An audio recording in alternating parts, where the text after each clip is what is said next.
Assalamualaikum Buya. Waalaikumsalam warahmatullahi wabarakatuh. Saya hamba Allah izin bertanya. Buya, mohon pandangannya dan pencerahannya tentang penetapan nasab dengan tes DNA. Terima kasih Buya. Wassalamualaikum warahmatullahi wabarakatuh. Penetapan nasab dengan DNA. Ketahuilah bahwa Islam sangat jelas. Di dalam menetapkan nasab ada ilmunya. DNA tidak masuk dalam hal ini. Dan justru bahaya sekali kalau sudah orang masuk pembahasan-bahasan seperti ini. Urusan nasab jangan dihubungkan dengan urusan DNA. DNA baru berguna nanti adalah misalnya untuk masalah kejahatan, untuk mencari atau untuk mengetahui tentang bukan urusan nasab. Kalau nasab sudah ada di dalam Islam, hati-hati, bahaya sekali nanti. Sebab kalau DNA itu nggak kenal akad nikah, biarpun nggak nikah, DNA bisa saja nyambung, nggak ada pernikahan. Sementara di dalam Islam ada namanya pernikahan yang sah. Jadi untuk dianggap ini keturunannya siapa adalah dengan pernikahan yang sah. Makanya menentukan nasab adalah dengan istifadhah. Misalnya di kampung itu sudah didengar bahwasanya si A anaknya si B, sudah, jangan banyak tanya. Selagi orang ngomong itu anak saya, benar anakmu? Iya, selesai. Jangan bertanya ribut nikah kamu di mana dan Anda ini fudul, kurang ajar. Cukup dia mengatakan anak saya, selesai. Atau pengakuan atau di masyarakat sudah mengatakan oh anaknya fulan. Di kampung Anda sudah tahu bahasa Anda anaknya ibu Anda, sudah tahu semuanya. Itu sudah cukup. Jangan sampai ada gerakan ini, ada gerakan di kampung ini adalah penentuan nasab, jangan-jangan salah ini DNA. Oh bahaya itu. Akan merusak, bisa taktil nusus, menghentikan nas-nas. Maka jangan urusan dengan itu. Tidak tahu apakah betul ada, tidak ada. Dari mana? Mulai kapan ada penentuan nasab dari DNA? Nggak mungkin ada. Syariat sudah sangat jelas. Pernikahan yang sah, biarpun itu pernikahan di luar Islam, sebelum orang masuk Islam, pernikahan non-muslim dengan non-muslim diakui nasabnya dalam Islam. Seorang Nasrani dengan Nasrani, pernikahan yang sah menurut agamanya, keturunannya dianggap sah. Jadi dengan pernikahan nanti yang benar. Atau mungkin masalah wati syubhat dan sebagainya, masalah ilhaqun nasab itu karena penyambungan nasab. Yang jelas DNA tidak bisa dan itu bahaya sekali. Wah ini bisa merusak, naudzubillah. Bisa menjadikan orang meninggalkan syariat gara-gara ini. Belum lagi masalah DNA itu sudah kita putus, nggak boleh, nggak ada. Penetapan nasab dengan DNA sudah selesai. Akan tapi kita melihat permasalahan DNA, bisa saja tentang alatnya mungkin tidak akurat atau tidak benar atau rusak dan sebagainya. Kemudian orang yang menanganinya mungkin tidak jujur dan sebagainya. Itu bisa jadi begitu, akan tapi tidak usah sampai ke situ deh. Anggap saja menangani jujur, benar, alatnya paling hebat dan sebagainya, tetap tidak bisa untuk menetapkan nasab. Untuk qarinah tentang untuk satu hal sah, tapi untuk menentukan nasab tidak boleh. Apalagi sampai membatalkan nasab, naudzubillah, qadzaf. Membatalkan nasab, orang ini bapaknya ini dikatakan tidak sah gara-gara DNA. Anda harus mendatangkan siapa bapaknya. Kalau tidak ada dicabut 80 kali. Hati-hati. Jangan main-main DNA. Anda misalnya sudah tentu. Anda anaknya si fulan. Kemudian saya kok iseng. Langsung cari DNA. Wah nggak bener kan DNA. Nggak bisa. Kalau ini bukan bapaknya siapa? Ayo. Kalau kita tidak bisa menentukan maka saya dicambuk.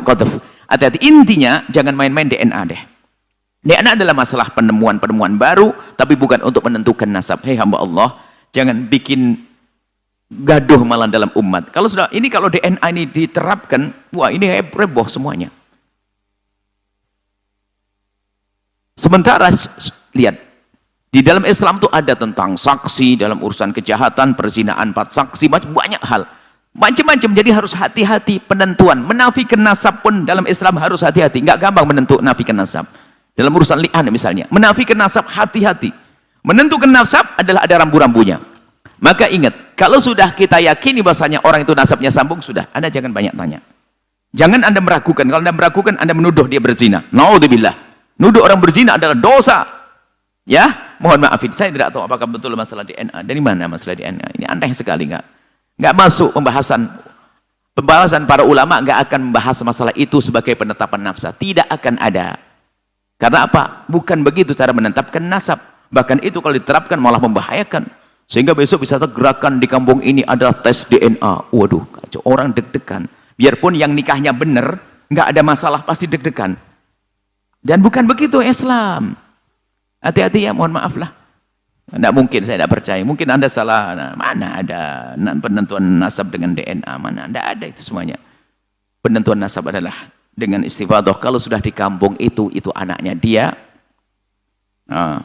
maka itu selesai. Jangan. Jadi tidak diperkenankan sama sekali menentukan nasab dengan DNA sama sekali. Dan tidak perlu kita masuk ke wilayah itu. Baik untuk membuktikan hanya sekedar coba-coba. Karena kalau sedar coba-coba, kalau giliran salah, maka kita akan suudzon kepada bapaknya sendiri. Na'udzubillah. Dan jangan berkata tidak mungkin salah. Oh tidak. Masa mungkin salah. Sementara dalam Islam sudah sangat jelas ya. Mohon maaf ya, jangan main-main urusan itu lah, nggak ada lah. Nggak akan ada dibahas masalah ini. Semoga Allah menjaga kita pada sesama tetap indah, husnudzon. Jangan sampai kita duga tetangga kita zina, itu kan zina, DNA-nya nggak cocok, itu zina, na'udzubillah. Bahkan rancuh dunia ini dengan hal yang semacam itu. Cukup syariat Islam adalah indah, menjaga semuanya, insya Allah. Jadi kesimpulannya tidak perlu dan jangan sampai yang demikian itu. Termasuk dulu kita pernah sampaikan, mengetes tentang keperawanan, nggak boleh itu semuanya. Itu dari pemikiran dari mana, ngetes keperawanan. Orang hilang keperawanan bisa saja karena jatuh dan sebagainya. Hanya karena jatuh kemudian hilang keperawanannya lalu bilang zina. Oh, Masya Allah, nggak ada itu semuanya. Islam indah, Islam indah. Makanya ketahuilah Islam, maka Anda akan mengerti bagaimana Anda menjelaskan tentang permasalahan umat, insya Allah. Mohon maaf, insya Allah. Ini ada bertebaran itu pernyataan Buya Yahya Cirebon ya, yang tidak cocok dengan Syed Agil Sirot. Jadi tentang tes DNA, dan intinya kan Buya Yahya tidak setuju tes DNA, dan ada kosakata kurang ajar itu menuntut tes DNA. Ya kita lihat dulu lah, Buya Yahya kan memang dekat dengan Rizik Syihab, ada fotonya, ada videonya juga ya. Kemudian apakah Buya Yahya itu kura-kura dalam perahu atau gimana gitu loh. Tes DNA kaitannya dengan penentuan dzurriyyat Rasul atau tidak, ini bukan sekedar nasab. Sebelum nasab, jadi kan gini logikanya, nasab kan ditentukan oleh pernikahan, DNA-nya sama. Kalau di luar pernikahan, di dalam salah satu versi fikih Islam itu tidak dianggap bernasab kan gitu. Nah ini kaitannya itu begini, entah bernasab entah tidak, DNA-nya itu aja belum terbukti. Dan ini kan terkait dengan isu klaim dari sekelompok orang yang selalu ngomong ini di sini di darah aneh ini ada darah Rasulullah. Gitu loh, Rasulullah itu kakek aneh apa kakek ente? Selalu ngomong kayak gitu, dan sambil merusak agama, menghancurkan ajaran-ajaran Rasulullah. Gitu loh. Makanya kalau you bilang di darah you ada darah Rasulullah, tes DNA wajib itu. Gitu loh. Jadi tes DNA ini di kitab-kitab fikih nggak ada. Loh iya memang dulu kitab fikih itu ditulis ketika belum ada teknologi tes DNA. Gimana sih? Jadi yang yang pinter lah, baca kitab yang banyak itu perlu, penting, tapi logika itu harus dipakai. Tuh loh, karena Islam itu untuk sampai hari kiamat. Semua perkembangan kehidupan manusia, antropologi, sosiologi, teknologi dan yang lain-lain itu harus dipakai untuk menguatkan Islam. Gitu loh, jangan tes DNA nggak ada, husnudzon. Iya, kalau orang nggak ngaku nggak apa-apa. Kan kaidahnya siapa yang mengaku-ngaku, dia harus membuktikan pengakuannya itu. Jadi mana-mana ngaku sebagai membawa darah Rasulullah. Ya tes DNA dong. Dan nggak berani kan? Iya. Dan garis nasabnya pun terputus kan? Coba itu sampai hari ini. Tes statementnya, penemuannya Kiai Imaduddin Osman, apa ada yang bisa membantah? Sudah berhari-hari, berminggu-minggu Kiai Imaduddin Osman menantang seluruh nasab dunia untuk berdebat live atau berdebat offline langsung. Nggak ada yang berani. Apa sih kemarin sih bocil siapa itu? Ayo debat langsung gini. Ya ternyata ditanggapi juga nggak berani. Ngeles sana ngeles sini. Jangan main-main lah. Tuh loh. Ulama itu alladzina yang duruna nal ummah ini rahmah. Kan paham itu Buya Yahya. Tuh loh. Ini saya bernasihat kalau mau, kalau enggak ya jangan ngaco kayak gitulah. Jangan bodohi orang-orang yang tidak paham lah. Jangan bodohi rakyat kecil, jangan bodohi umat Rasulullah. Yang perlu dibela itu umat Rasulullah yang di bawah. Karena Rasulullah itu adalah sahabatnya fakir miskin. Aku ini sahabatnya fakir miskin. Bukan sahabatnya para pembesar. Bukan sahabatnya orang-orang hebat. Jangan bela orang hebat, ulama itu. Bela fakir miskin, fakir ilmu, fakir harta, fakir dan lain-lain itu. Ini umat Rasulullah sedang dibodohi. Umat Rasulullah sedang diajari kurang ajar. Umat Rasulullah sedang diajari radikal. Masa bikin statement selencah-selenco kayak begitu. Yang bener dong. Gitu loh. Kalau mau diingatkan, kalau enggak ya terserah. Sejarah nanti akan mencatat. Akhirat nanti akan membuktikan. Berpihaklah pada yang benar. Jangan main-main dengan umat Rasulullah. Ini itu bukan kaitannya bukan pertentangan antara Bani Wali Songo dengan Ba'lawi atau pertentangan antar Habib dengan Kiai, enggak. Ini membela prinsip-prinsip Rasulullah. Agama Rasulullah sedang dirusak. Umat Rasulullah sedang diajari yang enggak-enggak. Tuh, mereka mengklaim membadar Rasulullah, tes DNA. Tes nasab gagal. Dengan pernyataannya, dengan penemuannya Kiai Imaduddin Utsman, tes DNA. Siapa tahu nanti ada juga. Jadi, jangan di apa itu, kalau di Jogja itu jangan dipleset-plesetan gitu dong. Ya. Kalau mau, kalau enggak nanti di akhirat kita ketemu. Kan mungkin hidup kita nggak mungkin 100 tahun lagi kan, nggak mungkin. 100 tahun lagi kita ketemu di alam barzah nanti. Ini tanggung jawab dong kepada umat Rasulullah. Semua ulama itu bertanggung jawab kepada umatnya Rasulullah. Tidak bertanggung jawab kepada para elit, para orang hebat, para orang viral. Ya, ini agak bersemangat bukan marah. Mohon maaf, mohon ampun, mohon ridho ya. Oke. Bismillahirrahmanirrahim. Assalamualaikum warahmatullahi wabarakatuh. Menanggapi soal tes DNA, ada seseorang yang mengatakan bahwa nasab habaib ini menyambung hingga kepada Yahudi.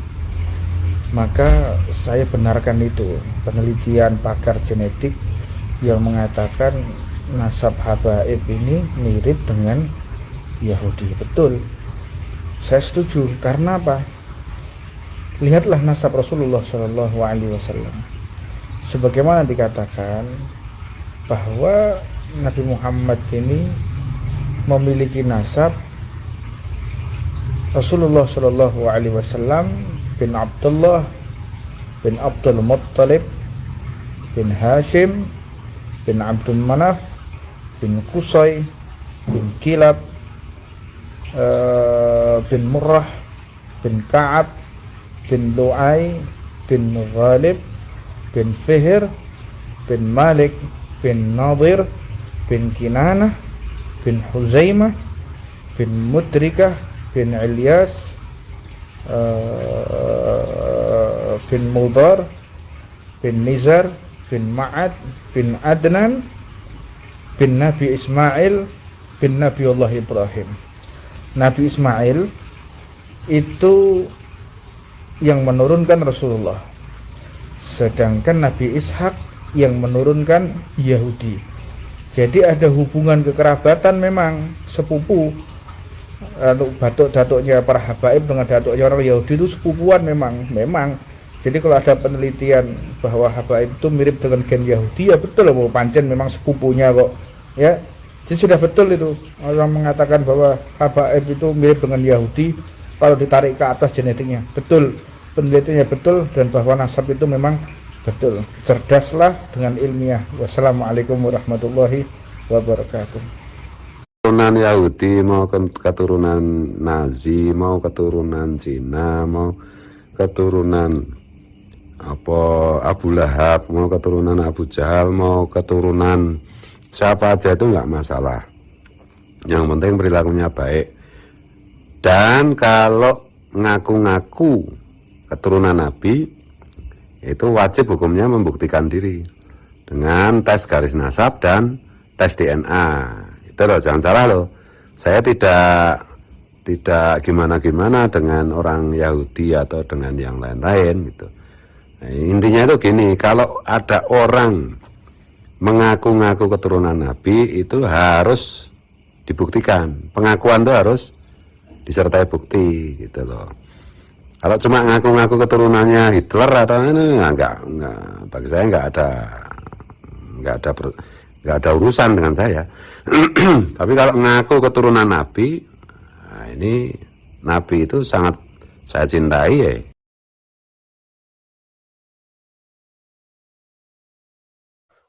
Oke guys, Assalamualaikum warahmatullahi wabarakatuh. Salam, Om Swastiastu. Namo Buddhaya, salam kebajikan dan salam sejahtera untuk kita semua.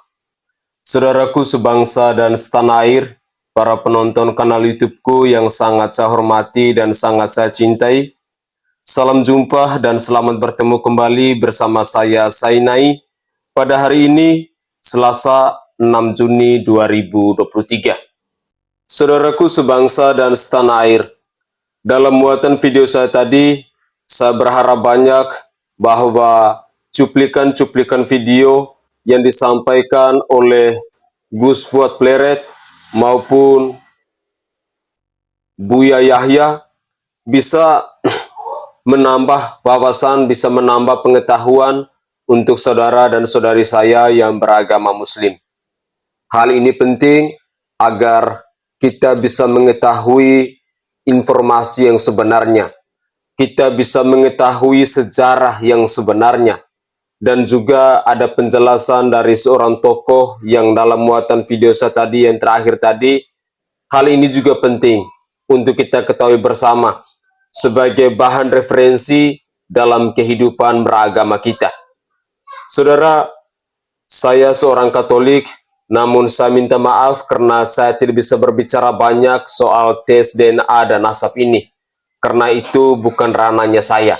Tetapi dalam muatan video saya kali ini, saya hanya bisa menampilkan cuplikan-cuplikan video dan saya rasa hal ini penting untuk diketahui oleh saudara dan saudari saya yang beragama Muslim. Saya mohon maaf bila ada tutur kata saya yang tidak berkenan di hati saudara dan saudari saya yang beragama Muslim. Dan semoga cuplikan-cuplikan video tadi bisa berguna, bisa bermanfaat, bisa menambah wawasan dan pengetahuan kita dalam ilmu agama. Saya Sainai dari Provinsi Nusa Tenggara Timur, saatnya rakyat jelata harus berani untuk bersuara.